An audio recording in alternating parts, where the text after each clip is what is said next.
Hello, everybody, and welcome to this episode of the Conscious Grief series. I am very honored to be with Lucy Sessions today. Lucy is a professional singer and recording artist, and she has now trained to be a grief educator.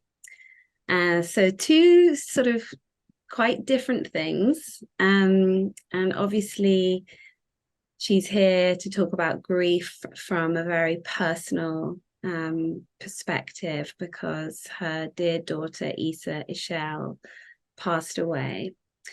And you are also, Lucy, somebody who's had this study of ritual. And we're going to talk about how all of these parts of your life now are really kind of coming together to do what you're doing now. So welcome to this Conscious Grief series. It's so good to have you here. Thank you, Tara. I'm very honored to be here. I feel deeply grateful and appreciative, and well, thank you. We met on Zoom, about a year or so ago, I think, and I did a workshop type thing on modern mourning, and Lucy came, and I was like so amazed by what you shared. So it's really awesome that you're now a speaker on this series. So I think let's begin. If you would share about Isa to start with. Thank you. Isa Ishel is my first and only child. She was born in 2019 at home in a bath after a very, very long night. I'm very proud of myself that I did it, although I wouldn't necessarily do that again. Isa really was the most gracious being I've ever known. She was very happy to be here. She was loving, beautiful child. They couldn't have asked for more. She loved nature. She loved animals. And we decided, myself and her father, to go ahead and build our home in the mountain. I live in Mexico. I'm British. I've been in Mexico for 12 years now, and I live in the mountains in Chiapas. And so we started building our home. The pandemic hit, and then in October of 2020, my daughter started to become ill, and it was a very kind of at first the doctor thought it was a virus, a very normal virus. She'd been a very healthy child, and it was a series of misdiagnoses of a very rare condition.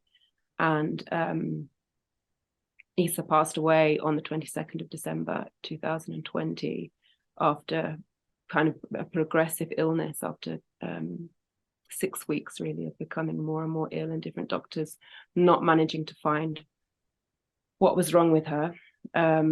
She had an autoimmune hepatitis, which is a very rare condition, and she passed away, leaving us in, I kind of describe it like she was the sun and around which we gravitated, and then we were left with the darkest of blackest of holes that we have been trying to reconstruct our lives around.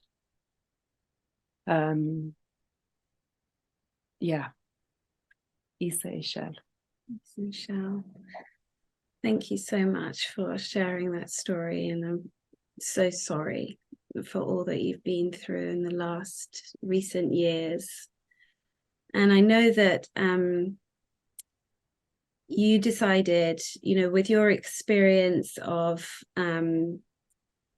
your own spiritual beliefs and being in Mexico and being far away from a lot of people that are close to you, you thought of ways of how to honor Isa Ishel, how to also process your grief with ritual. So perhaps first of all, you could tell us like what is ritual? Like how do we terminate that? Yeah, well, ritual, I guess, thinking about it is an action, an intention, and it's a way to access the subconscious in a very quick kind of shortcut. Our rituals and our ceremonies are very much linked with our traditions and with our culture and with our religious belief.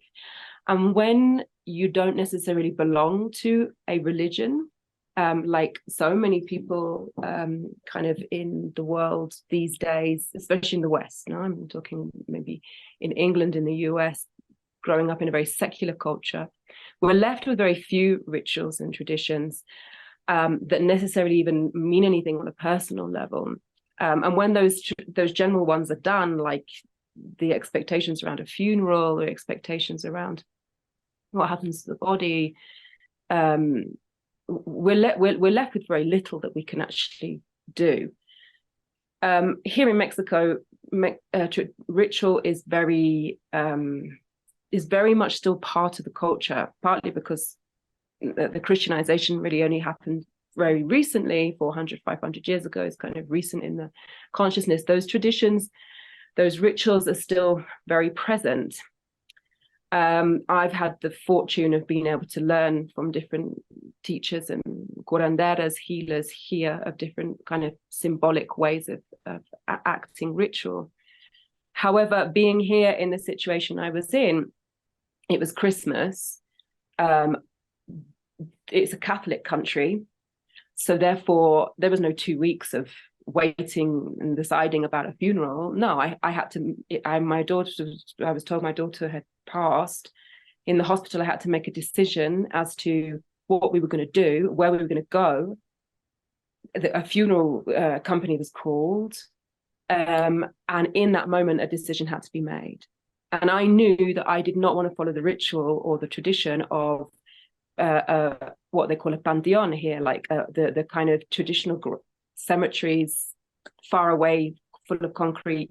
No, I did not want to do that. I knew that I wanted my daughter close, and I knew that that was the main thing. I knew I wanted my daughter close. And so we had to make decisions very, very quickly. And it was Christmas. So we passed Christmas in a crematorium. It was the worst you could imagine. We were building our home, and I had bought some land in Mexico in the mountains, where we were building. And what occurred to me was to bring my daughter's ashes to the land where we were going to be. I wanted her as close as possible. And so when we did put those ashes in the ground, we planted a tree, which is obviously something that many people do. But in the garden where our land is, there is a peach tree, and it was part of the reason I bought the land. I had been looking for land 8 years ago, and one of the things I had in my mind is I wanted a peach tree. And when I found this piece of land at the top of the mountain with a peach tree, I felt it was a sign. And so this peach tree was also the only shade that was given in our garden. So when we would come to visit the construction while our house was being built, I would sit under this tree with Isa, and we would set up a little area, and so because also when this was happening, we were in the middle of the pandemic. My family couldn't come. The borders were closed. Very few people actually in the community even, were able to kind of come and be present as well. And so one of the things that I decided to do was we bought a lot of these beaded hummingbirds. Now, the hummingbird is a symbol for my daughter for many reasons, one of which is that she was born to a midwifery house that is called House of the Hummingbird.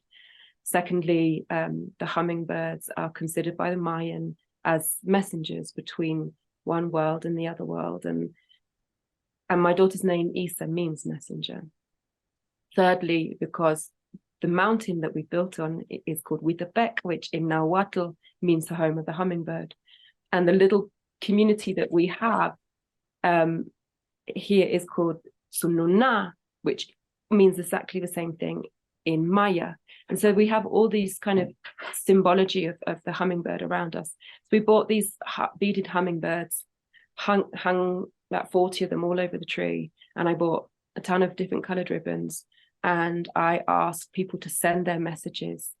And we would write messages on these ribbons. And then as they came, they bought not only a plant to plant in the garden, but also a ribbon to hang on the tree and a hummingbird to take away, so that they would have a memory of something that made them think of Easter in their home.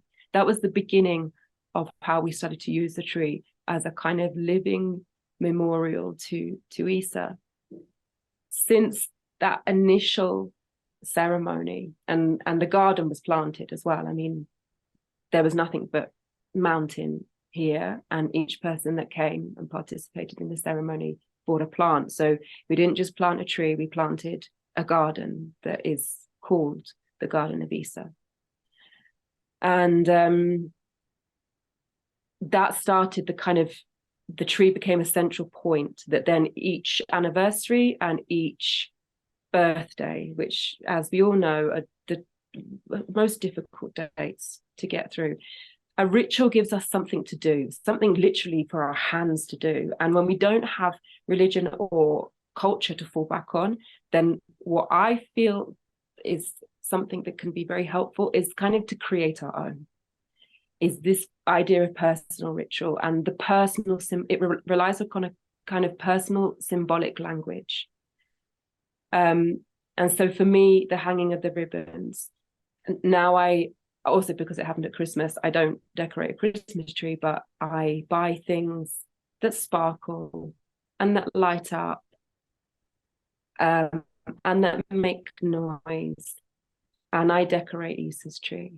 And each birthday and each anniversary, we write messages. Messages come from friends and family from all over the world, and we write them on the ribbons and we tie them on the tree.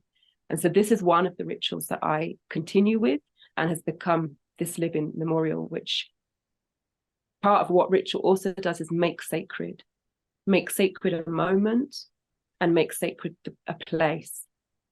And this is what I have done with this tree, which kind of calls upon pre-Christian traditions in the UK. So the idea of the fairy tree, the idea of the making sacred of a tree that might be near a well, that there's a pre-Christian idea. There's something I've brought here and kind of combined it with my own symbolic language, I guess, in order to communicate with the subconscious mind that my daughter is present with me in everything that I do. And that ritual, I mean, the tree is a kind of big example of that, but I also have a ritual that every morning, we light candles when people pass now, as if that's a kind of very old cross-cultural tradition. Well, after a while, there's a lot of candles. So I bought, you can see how I have a permanent lamp that is actually a tree as well. And I have a permanent light. And each morning I get up and I say good morning to my daughter. And each night when I go to bed, I say good night, and then I'll see you in the morning. And my subconscious knows that I'm communicating with my child every day and that she is part of my day. That's a very simple act, and that's how it's working in terms of my subconscious, if you understand me. Yes, I think it's amazing. And I love this idea of, going back to these pagan traditions. Like you say, we're at such a culturally at a loss because we don't have these rituals, and sometimes we go back to the only things that we kind of are familiar, but then like the church potentially, but then that may not really feel true for us. I'm just so I just feel like your story and this message is just really so important, for people to, like you say, this personalized ritual, and that we can create rituals, and that this is so important for our psyche to understand. So I know that you also, you're going to talk more about the I always get it wrong, the magic, the psyche of magic, but you know, obviously, as not obviously, but to help you process your grief and all of the traumatic like thoughts going through your mind, and the, you know, shadows, or the anger, or why me, and why has this happened. You created another ritual specifically. Yeah. Well, firstly, the Sichomakia, which is a term that seems to be quite well known in Latin America because it's a Latin American writer, Chilean writer Jodorowsky came up with the term, although he originally is from Europe. But Jodorowsky put this term to, interestingly, he's an artist and he's a theatre practitioner. So there is a link here between the arts. Theatre is born of ritual. And the creative arts, in that we kind of use this symbolic language. And he put this term of Sichomakia, which the translation is magic of the psyche. So this way of communicating with the subconscious mind through symbolic, intentional acts, and sometimes repeated, because ritual also implies this repetition, that we're telling our unconscious mind, this message over and over again. For me, one of the things that I did that was a very conscious act of Sichomakia, left with the trauma of what we had been through, of seeing the suffering of my daughter, the experience in the hospital. Just, I think any parent who's lost a child will know that just the loss of the child is trauma. And there was a degree of PTSD, of kind of flashbacks of my sleeping pattern was really not good. One of the things that I did under guidance of a teacher was we cut up pieces of wood. We had these kind of pieces of a flat piece of wood that you could write on, basically. And we, myself and my husband, each piece of wood, we would write one traumatic memory. Or also the guilt, which, I know my logical mind knows that I did everything that was in my power to help my child.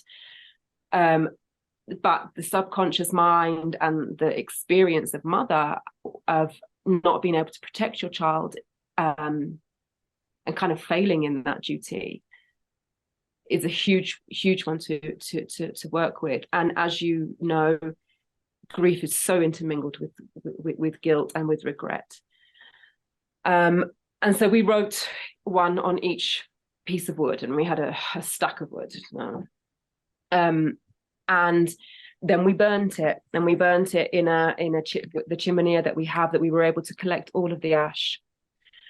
And it took a whole day to burn. And I have to say as well that we chose to do it on the summer solstice, partly because that collective energy that is around a common date. So the solstices, the equinoxes, I mean, these are dates that have been marked and have been marked in a ceremonial way across thousands of years, kind of utilizing the collective energy on that day.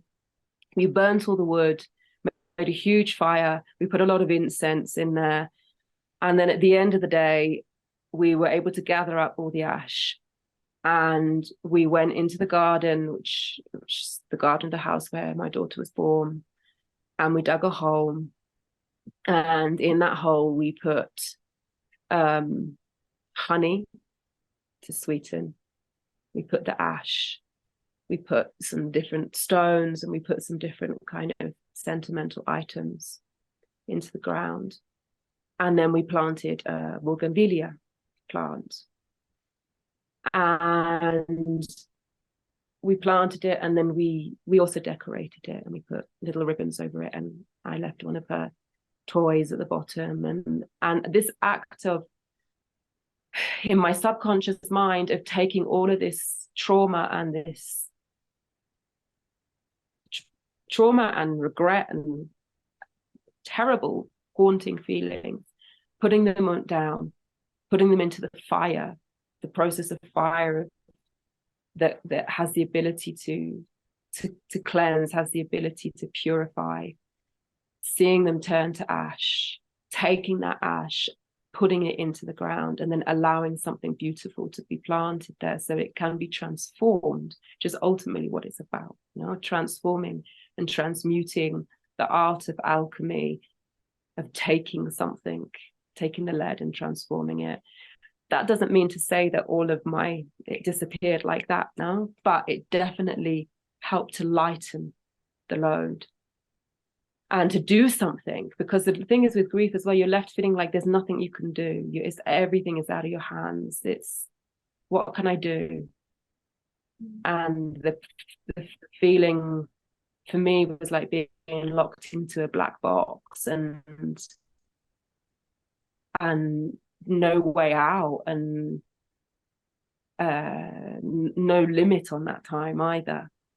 And so to have like a physical act that we could do to just try and lift a little bit of that feeling. And I've subsequently done other things where, again, kind of I was given a ritual to do, which was every 2 hours, to light a candle every 2 hours. The candle, I mean, this is very traditional Mexican.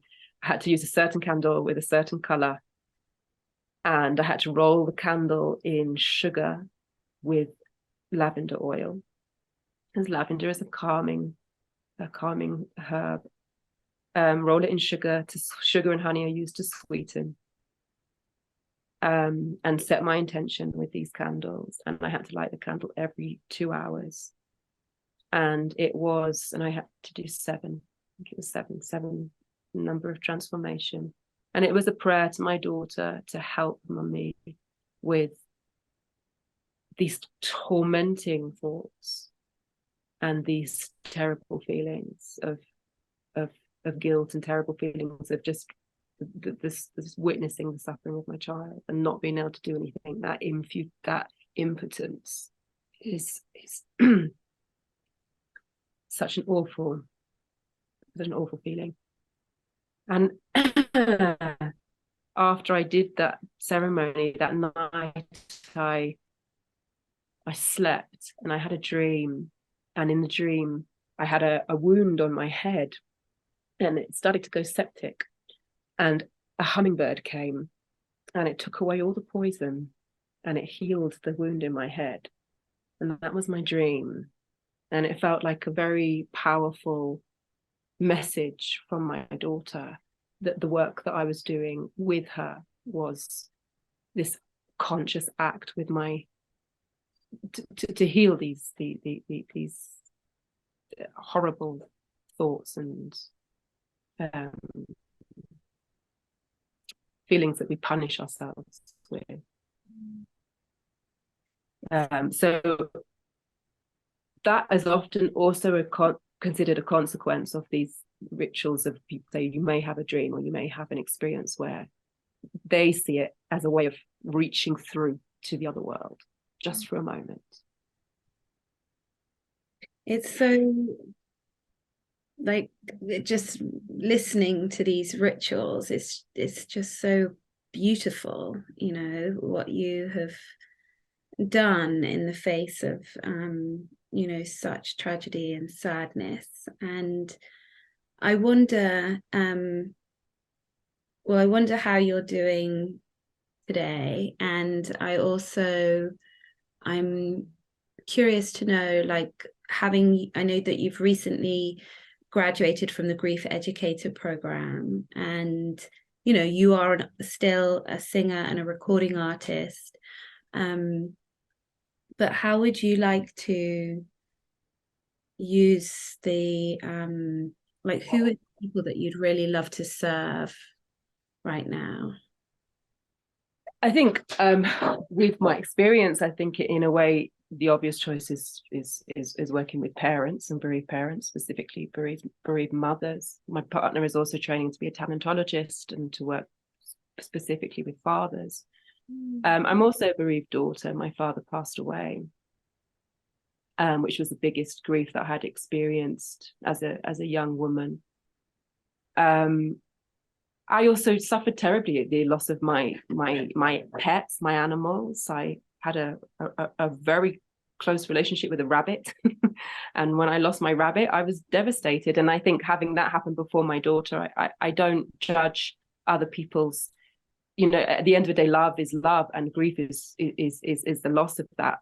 And we can have so much love for our animals. We can have so much love for, like, as David Kessler says, all tears count. So for me, working with grief, I can work with anybody's grief. I feel like deciding to take this direction and reorientating the work I've already done, which is very much around creative expression, reorientating it towards grief is this pulling together of the different threads I've had throughout my life, and allowing a new branch to have grown out of myself.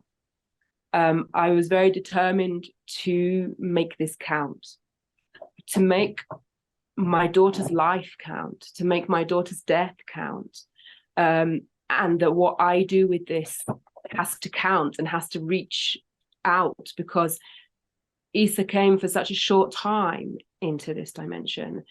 But I feel like what she generated, not only infinite love from her parents and from her family and from her community, but that in me choosing to do this work, I'm able to continue using it as a force for good in this world, and to take something that has happened that is so awful and so tragic and so sad, and my sorrow, my pain is infinite, as infinite is my love. And we use all sorts of metaphors in grief. It's being in this ocean, but we're learning to swim, and that's what I feel I'm doing. I'm not, by doing this doesn't mean I'm okay or I'm over it, or there is no over it. I'm learning to swim. My arms and my legs are stronger. My heart is stronger. My lungs are stronger. And I'm able to sit in the darkness with other people. And I'm also able to offer opportunities to lift a little bit that grief. No, not just the company. The work that I have created out of becoming qualified through David Kessler, who I know as well that you've trained with David Kessler, is I find his work amazing and a real inspiration, and this sense of finding meaning, this sense of finding what we do to honor the life of our loved one. I've taken great strength in that, and in clarifying how I bring together the different threads of my work as a singer and as a performer, as a writer, but also my work is voice medicine, which is teaching people to sing and teaching people to express themselves and teaching people to find transformation and empowerment through creative expression. And so really I've kind of orientated the work that I'm doing now into using those tools from a perspective of supporting people through grief. And the work, the title I've given it is From the Ashes, which is really what I feel I am doing. Anything I'm offering to teach or to facilitate for other people is from my own personal journey of using creative expression, using personalized ritual to somehow find it within ourselves to recreate who we are. Now we move forward with the integration of our love and our grief for our loved one. Yeah. So, and may I just, you make an incredible speaker, Lucy. Because you have a lovely voice to listen to, but you also speak so, I don't know, articulately and at ease with everything that you express. Thank you, Tara. I really, from the bottom of my heart, really appreciate the platform to be able to speak, especially about this of all matters, which is closest to my heart. So yeah, I know that we are sort of nearly at the end of our time together because it's gone so fast and we could talk for another hour. But I always like to ask people, what would be your interpretation of the term conscious grief? So to me, conscious means to be aware. It means not to be aware of the moment and to be aware of ourselves in the moment and to be aware of the kind of surreal craziness of being alive in this dimension. Awareness of being alive. I came across the word conscious very, very much so in kind of an awakening I had when I was in the Caribbean, when I was living in a Rasta camp, reggae conscious and conscious reggae and conscious music. And it was so much about bringing the sacredness of life into the moment. And I think conscious grief is about doing it with awareness, and it's about doing it with an awareness of the sacredness of life, which also death brings to us. The fact that we're still here in the morning, the fact that we're still animating these bodies, because when you see life go from the body, you're so aware that it's the consciousness that is what is animating everything. And so to be grieving consciously is to be doing it with this full awareness of life and death and the sacredness of it all. Mm-hmm. Love that. It was our connection was like a little bit in and out, but definitely got the whole essence of it. And I loved what you shared. Thank you, Lucy. And we will make sure that we have a link to your work at the bottom of this interview. But I know that you also have offered a free gift. So you're doing a gathering on Mother's Day. So perhaps you can share about that. So on Mother's Day in England, because we have I have three to enjoy. I have in the States and Mexico and England. So I'm going to do a little gathering specifically for mothers whose children I call it quantum mothers, because we are still mothers and our children are existing but in another realm, in whatever form or way we understand that, we are still mothers. And so it's a little gathering in order to do a little ritual that connects us with the mother that we are, that connects us with the children that made us mothers. And if anybody wants to join who's lost their mother as well, that it's open to anybody who really wants to kind of connect in with the maternity within them, their mothers or their children that made them mothers. And we will do a little ritual together in order to connect us in with that and to kind of redirect that maternal love and that mothering to ourselves, which is what our children would want us to do and what our mothers would want us to do as well. I love that. How wonderful. I'll make sure that you sign up to that if it calls to you. Oh, Lucy, thank you so much. I'm excited for you, like many things, good things are going to come from this. So thank you very much. Thank you, Tara. No, it's an absolute pleasure to talk to you as always. And thank you for everything that you do in the world. And I really feel that it's so necessary right now that we find a way of processing our grief and being with our grief and understanding it as a form of love, and how we can transform that. Yeah. Oh, thank you to everybody who's been listening, and we'll see you on the next episode. Bye.